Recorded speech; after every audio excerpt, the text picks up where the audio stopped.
아침에 찬양하고 뜨겁게 기도하는 우리 성도님들의 모습을 보면서 역시 한국교회는 아직 살아있다. 하나님께서 함께 하신다.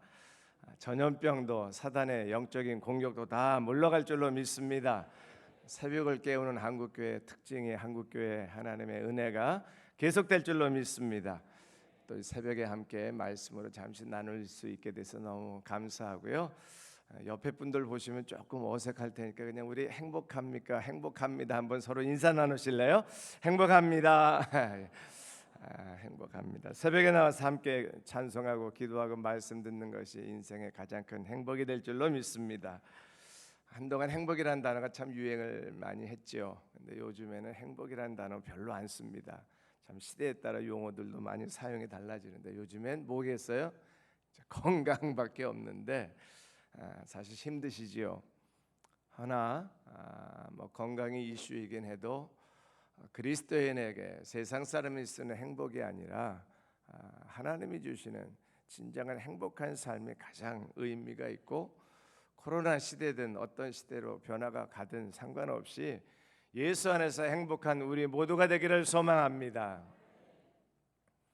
요즘 다들 어려운 이야기들은 다시 할 필요가 없겠지요. 코로나다, 집값이다, 이제는 홍수까지 참 마음을 힘들게 합니다.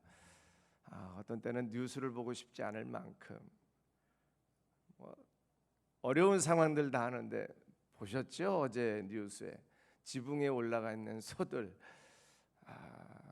어떤 때는 하루 종일 헤엄을 치고 소가 그렇게 올라가 있는 모습을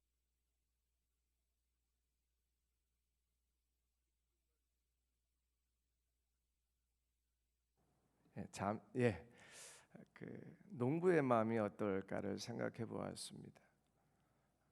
저도 찌운하더라고요. 또 좀 클로즈업이 됐는데 막 상처가 난 소, 그러면서 키우는 농부가 그러더라고요. 오래 못 살 것 같다고.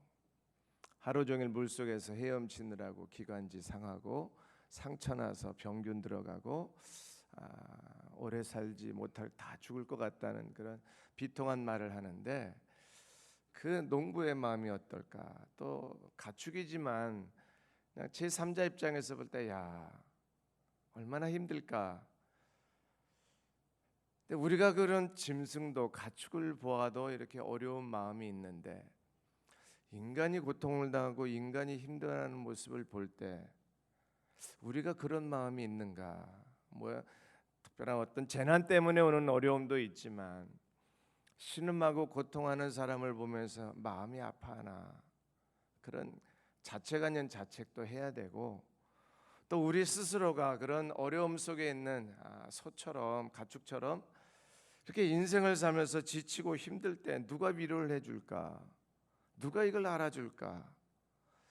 점점 이기적이고, 더더군다나 이제는 포스트 코로나 시대가 이미 왔잖아요. 이제 비대면 시대라고 하는데 누구도 알아봐 주지 않고 누구도 인정해 주지 않고 혼자 견뎌야 되는 세월이 이제 점점 다가올 때, 있는 사람들은 좀 힘 있는 분들은 괜찮으신데 이것저것 약한 분들, 소외된 분들은 이 어려운 시대를 어떻게 살아야 될까 하는 생각을 하게 됩니다.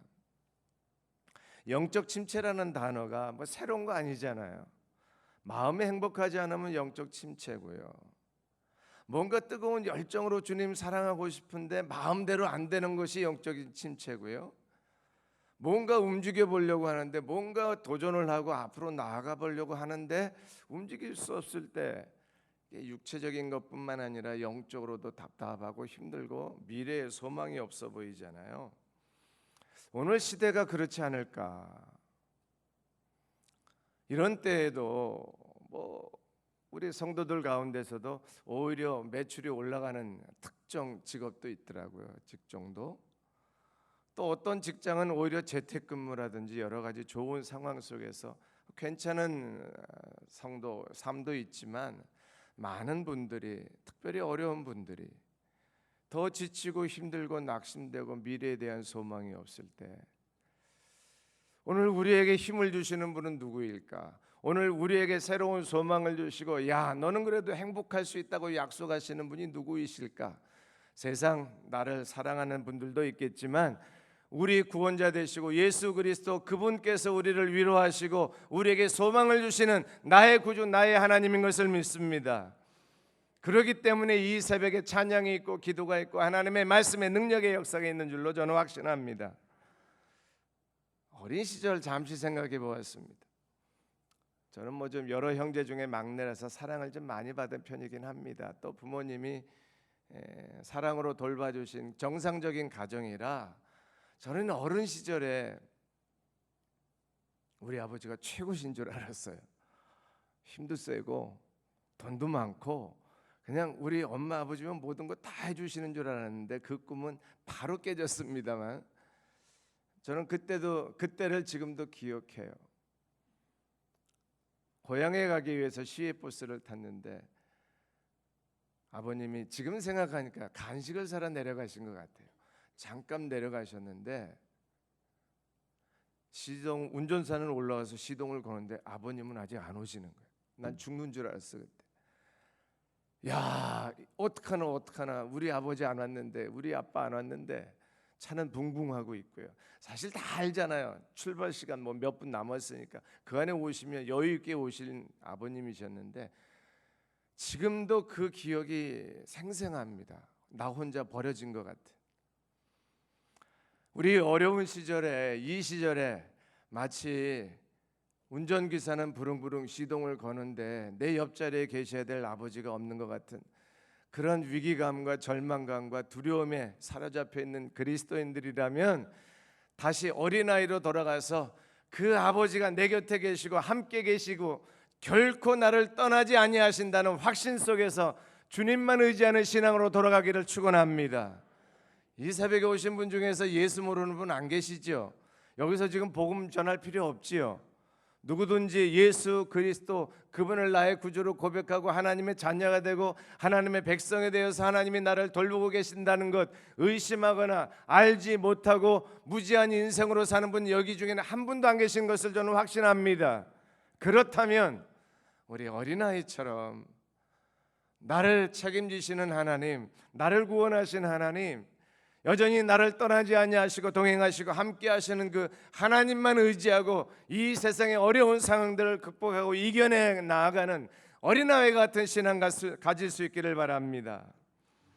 우리에게는 부모님과 비교할 수 없는 전능하신 하나님이 나의 아버지시잖아요. 하나님 아버지의 약속의 말씀을 믿으시지요? 내게 지금 약속을 주시는 말씀이 무엇인가요? 저는 하나님께서 개인적으로 준비시켜 주셨다고 확신하는데요. 얼마 전부터 요한계시록을 강의했어요. 제 평생에 처음입니다. 너무 힘들고 감당할 수가 없어서 계시록을 포기하고 설교를 안 하다가 부분적으로는 했지만 전체적으로 1장에서부터 마지막까지 쭉 강의를 했는데 코로나가 터졌어요. 저는 이 코로나를 통해서 이 계시록의 말씀이 저를 얼마나 위로했는지 모릅니다. 한번 개인적으로 추천해 드릴게요. 요한계시록 이번 기회에 한번 쭉 처음부터 읽어보시죠. 저도 어려워서요. 해석서를 보지 않고는 이해가 안 되는 부분들이 대부분이었습니다. 그런데 해석서가 필요 없는 구절들이 있어요. 그것만 보셔도 충분히 이 시대에 하나님께서 무슨 약속의 말씀을 주시는지 확실하게 알 수 있고 그 약속의 말씀이 저와 여러분들을 든든히 서게 할 줄로 저는 확신합니다. 그런 은혜가 임하기를 축원합니다. 간단해요. 계시록은 마지막 날이 온다는 거죠. 예수님께서 마지막을 이야기하실 때 마태복음 24장 6절 8절을 보면 이렇게 간단히 요약할 수 있습니다. 난리와 난리의 소문, 민족이 민족을 대적하고 곳곳에 기근과 지진이 일어나고 이 모든 것은 재난의 시작이다. 주님이 직접 말씀하셨어요. 우리가 세상을 돌아가는 것이 참 세상은 좋고 지구촌은 아름다운 곳이고 우리나라는 발전하고 있고 모든 것이 넉넉할 줄 알지만 성경을 보면요, 세상은 그렇게 좋은 유토피아로 바뀌어가는 게 아니라 오히려 세상에서는 재난의 소문이, 난리의 소문이, 민족과 민족이 다투고 싸우는 일들이, 전쟁의 소문이 끊임이 없다는 것이 주님의 약속이에요.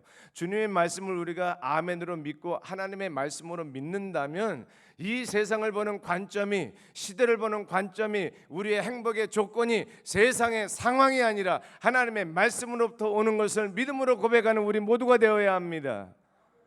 여러분, 지진이 일어나고 기근이 있고 기후 변화와 지금은 질병 때문에 힘들어하는데 우리 두 마음을 가져야 되지 않아요? 하나는 불안하지요. 저도 마스크 썼어요. 저도 열 잽니다. 우리 교회에서도 열 체크기 가지고 들어올 때마다 점검해요. 거리두기 앉아서 예배 드립니다. 그게 질병 앞에 있는 우리들의 모습이에요. 서울 교회들이나 서울 집들은 그렇게 물에 대해서 고민 없을 텐데 지금 시골에 아는 집들 보면 우리 성도도 다 쓸어갔어요. 그런 일들을 경험하면 얼마나 마음이 아프고 힘듭니까?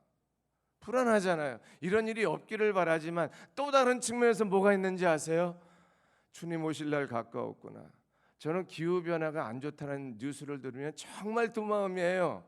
불안도 하지만 그래, 더 망가져라, 더 무너져라. 그게 주님의 약속이고 주님의 때이다. 인생의 고통을 즐기자는 게 아니고요, 하나님의 말씀이 성취되는 것을 보는 시대적인 안목을 가지고 세상을 보는 눈이 열린 사람들은, 주님이 다시 오실 날을 고대하고 기다리고 준비하는 사람들에게는 이 기후의 이변과 재난들이 오히려 주님의 약속이 성취되어가는 과정인 줄 보고 할렐루야 찬송할 수 있기를 소망합니다. 그게 그리스도인의 세상을 보는 통찰력이잖아요. 재난의 소식은 주님의 약속일 뿐만 아니라 사도 요한을 통해서 계시록을 환상을 통해서 주셨잖아요. 계시록의 핵심을 전 두 가지로 정리를 합니다. 하나는 주님의 나라가 완성되는 그날이 온다. 그게 성경의 약속이에요. 앞에는 몰라도 좋습니다. 뒤에 가서 20장 21장 넘어가면요, 요한계시록 20장 14절에 사탄은 유황에 타는 불못에 던져진다고 말합니다. 믿으시지요? 20장 15절을 보면 한번 화면으로 같이 볼까요? 확인하겠습니다. 시작. 누구든지 생명책에 기록되지 못한 자는 불못에 던져지더라. 아멘. 하나님의 구원이 완성되는 그날 사단이 무적행에 갇히고요, 믿지 않는 사람들이 불못에 던져지지만 우리는 그걸 지옥 심판이라고 말하잖아요. 그거 실제 하는 거 믿으시죠? 요즘 유행하는 팩트입니다. 이건 사실입니다. 다가올 미래에 반드시 이루어질 사건이에요. 예수 믿는 사람들은 구원받지만 예수 모르는 사람들은 구원받지 못한다는 하나님의 구원의 때를 향해서 지금 가고 있는 이 시대 속에 우리가 살고 있는 거 아니에요. 근데 이렇게 두려운 말씀만 있는 게 아니고 계시록 21장 27절을 보면 또 한번 같이 확인할까요? 시작. 가증한 일 또는 거짓말하는 자는 결코 그리로 들어가지 못하되, 여기가 중요합니다. 시작. 오직 어린 양의 생명책에 기록된 자들만 들어가리라. 아멘. 저와 여러분들이 어린 양의 생명책에 기록된 예수 믿는 하나님의 자녀이기에 반드시 그 나라에 들어가게 될 줄로 믿습니다. 우리는 지옥 심판이 아니라 천국 구원이에요. 할렐루야. 이걸 어린아이 이야기처럼, 소설처럼, 그거 있지도 않는 이야기처럼, 환상처럼 이야기하는 어리석은 자들 가운데서 오히려 세상의 재난과 어려운 소식이 하나님 나라가 가까워오는 약속의 성취의 때를 향한 하나님의 구원의 손길인 줄 알아 기쁨으로 준비하고 기쁨으로 맞이하는 저와 여러분 되기를 바랍니다. 또 하나 계시록을 보는 관점이 있어요. 이 마지막 때 전쟁과 기근과 어려움 속에서 영적인 공격이 와도 교회는 결코 무너지지 않는다. 아멘. 나는 결코 너희들을 버리지 않는다. 아멘. 그 약속을 가지고 계시록을 보면요, 아무리 어려운 재앙과 영적인 공격과 사탄의 공격이 있을지라도 예수 그리스도 안에 있는 저와 여러분들은 망함이 없이 천국으로 들어가는, 지금도 천상의 교회들이 주님을 찬양하고 있습니다. 지금도 저와 여러분들이 이 자리에서 예수 그리스도의 구원의 은총을 찬양합니다. 할렐루야.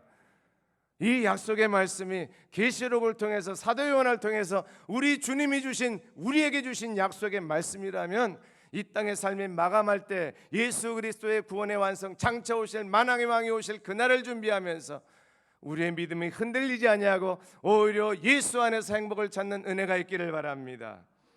잘하는 말씀 확인해 드릴게요. 로마서 8장 38절 39절입니다. 시작. 내가 확신하노니 사망이나 생명이나 천사들이나 권세자들이나 현재일이나 장래일이나 능력이나 높음이나 깊음이나 다른 어떤 피조물이라도 우리를 우리 주 그리스도 예수 안에 있는 하나님의 사랑에서 끊을 수 없으리라. 아멘.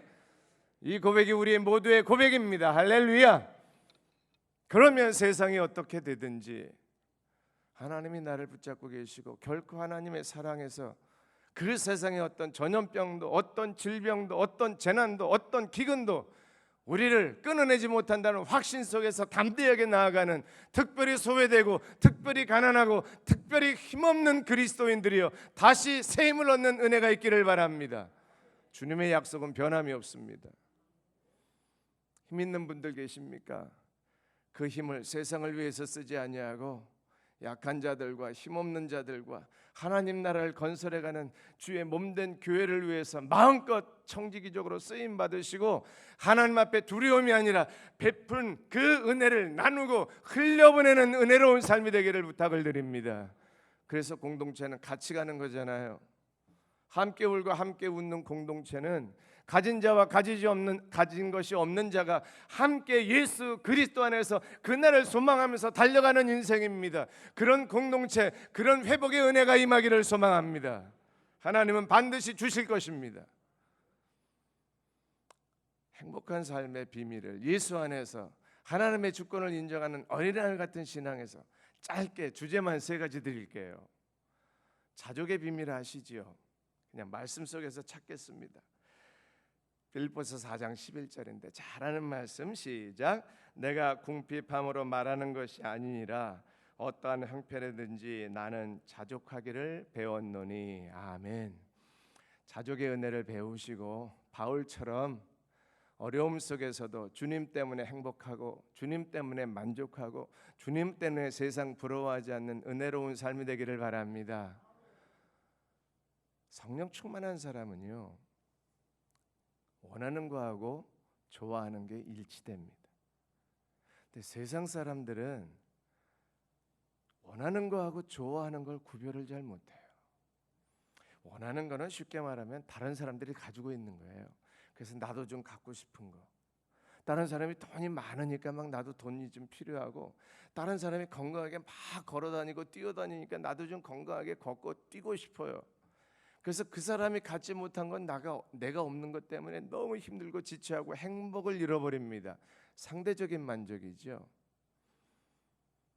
근데 성령의 충만한, 성령의 인도하심을 받는 사람은 그냥 자기가 좋아하는 게 원하는 거예요. 그 내가 좋아하는 게 어디서 출발했느냐? 주님이 기뻐하시기 때문에, 주님이 주신 마음이기 때문에 구제하면서도 돈 나가면서도 기쁘잖아요. 그 좋은 거잖아요. 시켜서 합니까? 한 사람을 섬기는 거 귀찮잖아요. 요즘 같은 시대에 혼자 살기도 바쁜데 그래도 누군가를 섬기는 즐거움이 있어요. 그것이 좋음이에요. 그것이 내가 원하는 거예요. 내가 기뻐하는 거예요. 내가 좋아하는 거예요. 성령이 인도하시는 삶은, 자족하는, 만족하는 삶은 그러한 것입니다. 어떤 것을 하든지 기뻐하고 좋아하고 즐거워하는, 주님의 인도하심을 받는 자족하는 비밀을 배우는 우리 모두가 되어야 합니다.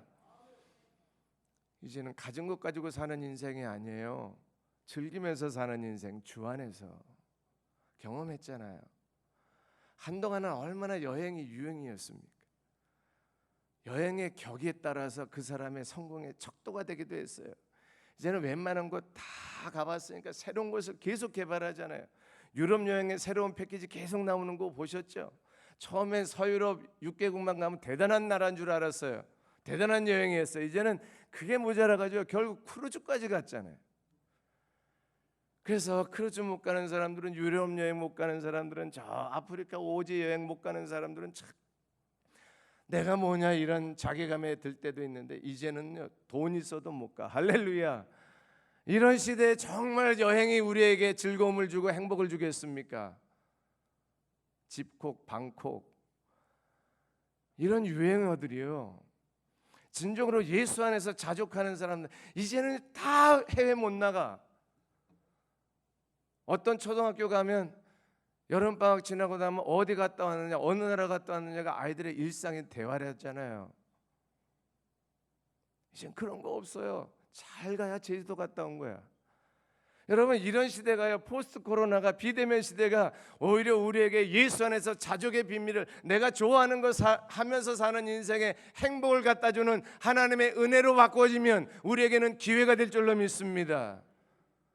건강하신 분들, 어르신들이요, 얼마나 건강 때문에 자신 있게 힘 있게 사셨어요.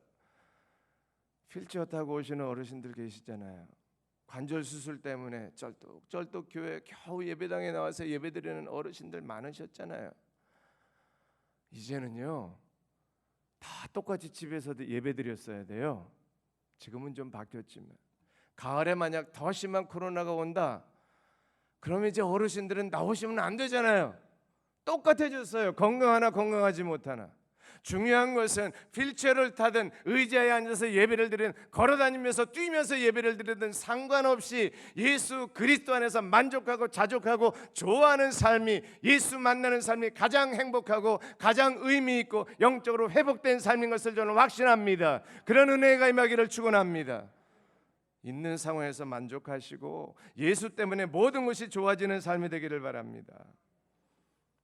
요즘 소확행이라고 하잖아요. 작은 행복.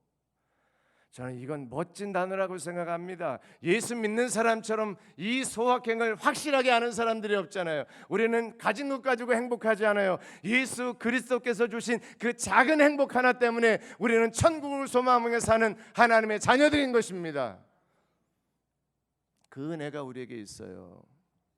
소확행, 작은 행복을 추구하는 인생이 예수 안에서 모든 것을 만족하게 할 수 있습니다.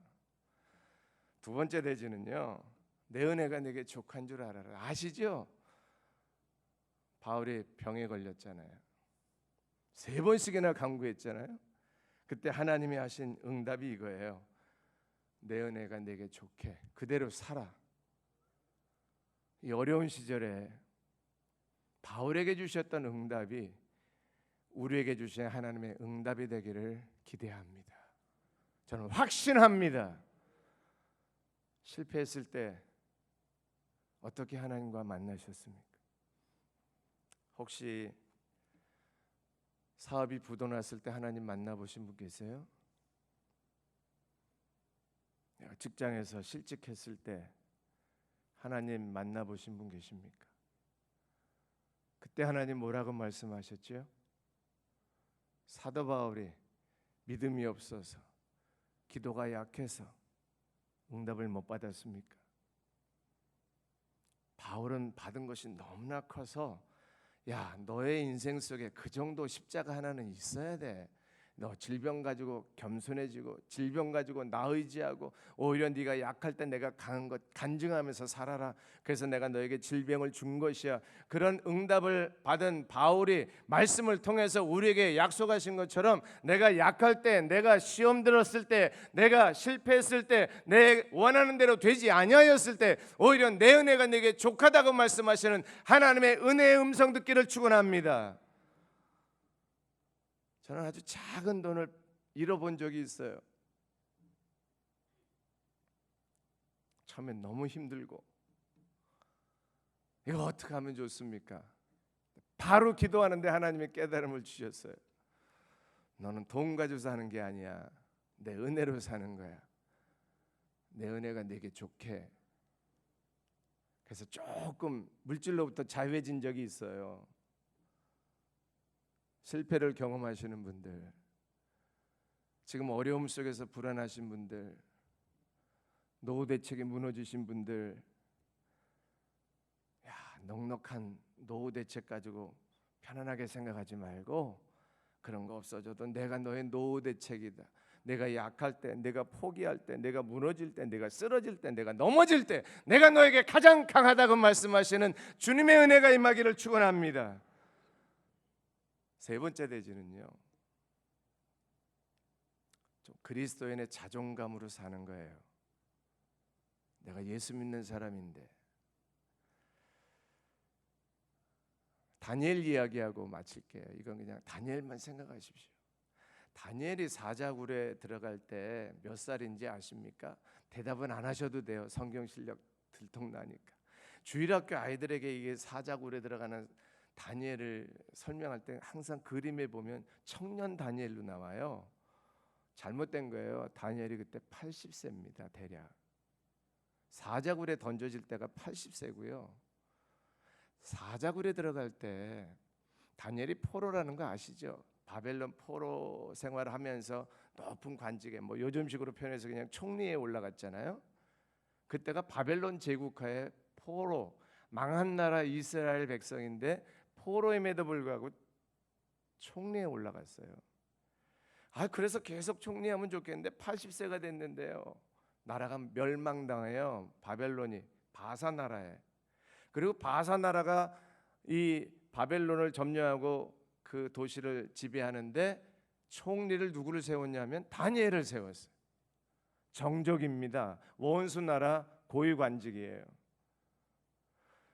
바사 나라가 이기는데 바벨론을 정복하는데 1등 공신이 아니고요. 오히려 적대국의 지도자였어요. 근데 그 사람을 발탁했어요. 바사 왕이. 이건 있을 수도 없는 일이잖아요. 그게 80세 다니엘이 사자굴에 들어갈 때 던져질 때의 상황입니다. 다니엘은 다 아시니까 다니엘의 특징이 뭔지 아십니까? 자기의 자존감, 자기의 신분, 자기의 정체성 포기하지 않은 거예요.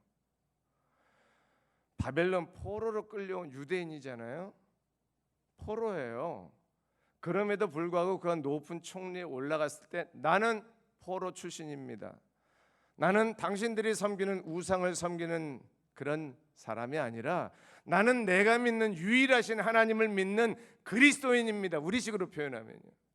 나는 신분도 포로입니다. 나는 내가 믿는 하나님 그리스도인입니다. 그러나 너희들과 함께 있습니다. 그래서 그는 총리까지 된 거예요. 어느 게 먼저인지 우리 따지지 마세요. 중요한 사실은 그가 포로 출신이면서도 불구하고 하나님을 섬기면서 우상과 대적해서 총리가 되었습니다. 그는 떳떳하게 나는 하나님을 믿습니다. 나는 포로 출신입니다를 외치고 산 사람이에요. 거기까지는 괜찮아요. 그런데 정권이 바뀌고 아니요, 나라가 바뀌었어요. 적대국인 바사가 지배하는 나라에 총리가 되어서도 떳떳하게 말합니다. 나는 바벨론 출신도 아니요, 나는 저 골짜기 유대 나라의 이스라엘 백성이에요. 나는 여호와 하나님만 섬기는 백성입니다. 나는 지금 총리로 되어 있지만 나의 민족은 이스라엘이요, 하나님을 믿는 민족이고 나는 지금도 우상이 아니라 그 하나님을 믿습니다. 당당하게 외친 거예요. 그래서 사자굴에 스스로 들어갔습니다. 할렐루야. 세상이 어떻게 변하든지 나는 예수 믿는 사람이라고 스스로 사자굴을 선택하는 은혜가 있기를 바랍니다. 우리에게 그런 엄청난 축복을 허락하시진 않을 거예요. 우리가 어찌 사자굴까지 가겠습니까마는 세상에 수단과 방법으로 살아가는 이때, 가진 자가 없는 자를 핍박하는 이때 예수 믿는 사람으로서 신분의식을 가지고 정체성을 가지고 자존감을 가지고 어디 가든지 나는 예수 믿는 사람이라고, 이거 뭐 옛날 얘기처럼 들으시기 바랍니다. 저도 나이가 좀 있어요. 술자석에서 한번 나 예수 믿는 사람이라고 소주잔 거꾸로 한번 엎어나 보시죠. 술 대접을 원하는 거래처에게 나는 예수 믿는 사람이라 식사 대접할게요. 그리고 한번 바꿔보시죠. 20년 전, 30년 전 얘기입니다. 요즘엔 다 술자석 안 가죠. 군대 가서 예수 믿는 것 때문에 매도 맞아 보시고, 예수 믿는 것 때문에 욕 먹어가면서 교회 가야 되고, 예수 믿는 것 때문에 별자리 앞에서 나 교회 가겠습니다 하고 외쳐보기도 하고, 좀 세상을 비굴하게 살지 않냐고 자신감 넘치게 예수 믿는 사람답게 한번 세상을 향해서 살아가는 저와 여러분 되기를 바랍니다. 그래서 모든 사탄의 공격이 떠나가게 될 줄로 믿습니다. 하나님이 함께 하시는 증거를 보게 될 줄로 믿습니다. 다니엘은 사자굴에서 죽지 않았잖아요. 저와 여러분들을 예수 그리스도의 권세 앞으로 맡겨드리고 세상을 향해서 담대히 나는 예수 믿는 사람들이라고 외치고 나아간다면 세상이 벌벌 떨 것이요 사단이 물러갈 것이요 하나님 나라가 도래하는 것을 장차 보게 될 줄로 믿습니다. 우리의 현실은 문제가 아니잖아요. 하나님이 주시는 은혜 안에서 행복하고 자족하십시다. 내가 약한 것 자랑하고 우리 주님 강한 것 자랑하십시다. 그리고 그리스도인다운 삶을 사는, 세상에서 떳떳하게 살면 하나님이 주시는 행복이 물밀듯 우리의 삶에 내 심령 가운데 회복의 역사로 일어나게 될 줄로 믿습니다. 기도합니다. 하나님, 주님 없이는 살 수 없습니다.